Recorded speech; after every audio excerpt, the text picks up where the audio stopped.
The term gold rush is known to everyone, but few people know why it appeared at all. And what a deep story behind it. After all, the gold rush is a phenomenon that changed the United States, giving birth to a saying about that very American dream. At the same time, the fever turned provincial California into the richest region in the United States, which it remains to this day. Have you heard of San Francisco?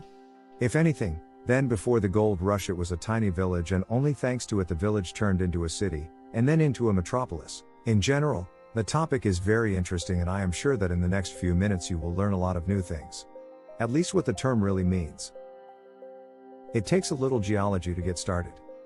Gold is a noble metal known to mankind since the Paleolithic era. Modern scientists believe that it was formed like other heavy elements as a result of the destruction of neutron stars. The characteristics of gold are unique.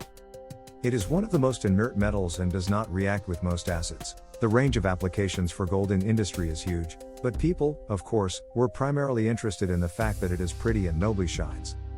So for almost the entire history of mankind, gold has been a sign of wealth. Alexander the Great set the conquest of the Persian gold deposits as one of the main goals of his campaigns. And it is not surprising that people chose gold for the first currencies. After all, due to its high density, gold mining is not such a difficult thing. If you hit a stone with a hammer where there is a piece of gold, everything around it will collapse and the gold will fall into your hands. For you, this work can be done by a hypothetical river, which will wash away the deposit and let the whole placers of gold and sand downstream. But people came to this later, and at first the main source of obtaining gold was the banal finding of nuggets in rivers and on the ground in caves. Later in Egypt and India, people realized that there were whole veins of gold in the earth and learned how to hammer the earth with picks and even wooden shovels in order to get pieces. In antiquity, they began to build the first mines and did not bother with the trauma hazard of the process, because mainly slaves and criminals worked there. But it is important for us to remember that iron has not gone anywhere from rivers and soft rocks either. Actually, the gold rush is a period in the history of mankind when people found such deposits, where gold was hidden either in soft rocks or was generally lying at the bottom of rivers. That is, even a simple step-in with a minimum of equipment, or even Nikolai.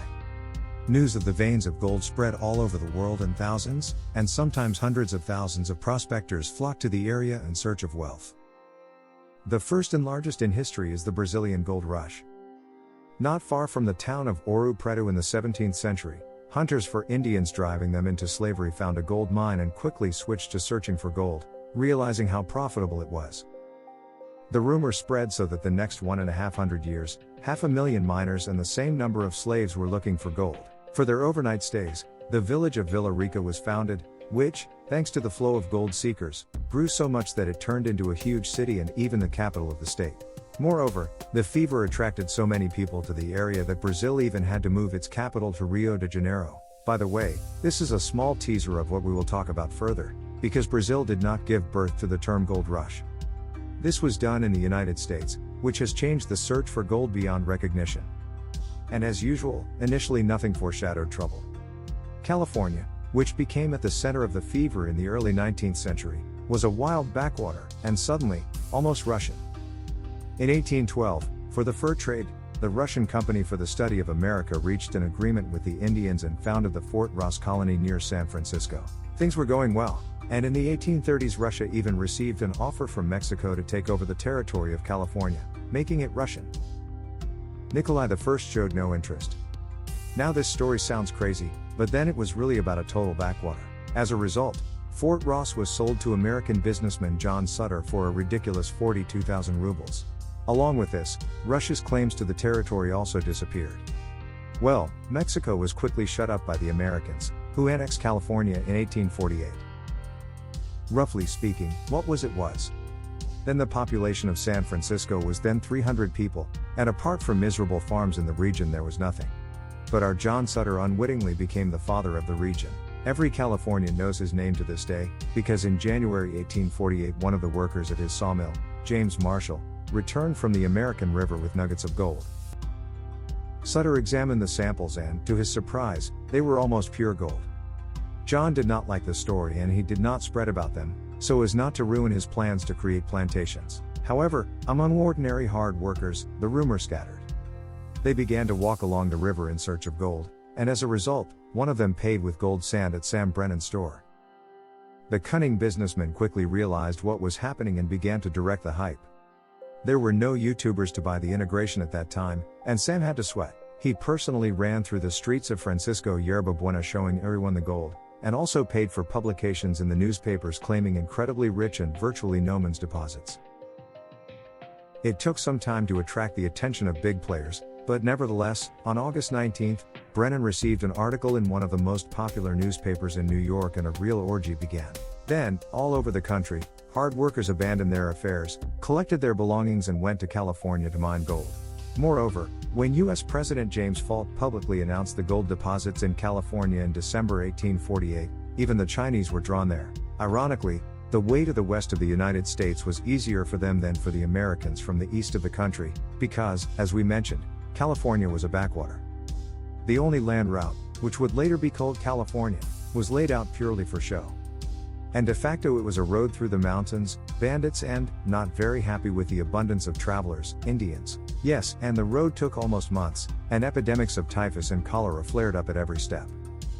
The sea route was slightly safer, although it generally took 6 months and had to sail through South America with pirates and scurvy. But did that stop adventure seekers and free gold? You know the answer, we will only add numbers to it. By the end of 1848, the population of San Francisco exceeded 1,000 people, and a year later it was already equal to 25,000. And this is just one of the cities. Here we come to the ingenious idea of businessman Sam Brennan. Why was he trying so hard to draw attention to California, and landowner Joan Sutter was sharply opposed? The answer is simply brilliant. No, Brennan had no plans to start a gold mining company. He did it much easier. The guy bought out all the building materials in the area, shovels, picks, nets and other devices were monopolized and sold in Brennan's chains with huge wrap-ups. He himself recalled that he could buy a shovel for $1, put it up for sale for $10, and the arriving gold digger would certainly have bought it. Brennan constantly raised prices and a couple of years later became the first Californian millionaire. His sales network was the largest in California and later John even became a state senator. Now imagine how the people who built hotels, taverns and banal brothels became rich. Throw in the railroad builders, security guards and merchants, and you will understand the true scale of the financial boom. People all over the country took money, moved to California to look for gold and needed everything: tools, food, water, shelter, clothing. San Francisco and the state as a whole experienced an incredible boom because there was no shortage of materials.